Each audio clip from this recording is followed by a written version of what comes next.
Olá e sejam bem-vindos ao Numismática Portuguesa. O meu nome é David e hoje trago-vos uma moeda de Espanha da zona euro. É uma moeda do ano 2018 e tem o valor facial de 1 euro. Ela pesa 7,5 gramas e tem 23,25 milímetros de diâmetro. A sua composição é bimetálica. Tem 75% de cobre, de zinco tem 20% e de níquel tem 5%. Ainda não se sabe ao certo qual será o número total de moedas que vão ser emitidas este ano. Na frente da moeda podemos ver a mesma face em todas as outras moedas de 1 euro dos países que se encontram dentro da zona euro.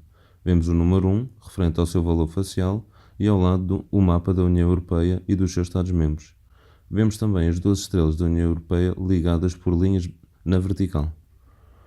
O mapa nem sempre foi assim. Antigamente e até ao ano 2007 o mapa era bem menor, uma vez que não existiam tantos Estados-membros na altura. Na parte de trás da moeda vemos o retrato alusivo ao rei Filipe VI. Filipe VI sucedeu ao trono após a abdicação de seu pai, o rei Juan Carlos I. O rei Filipe VI já tinha o título de Príncipe das Astúrias. Desde o ano 2015 que o retrato de Filipe VI aparece nas moedas de 1 euro e 2 euros de Espanha.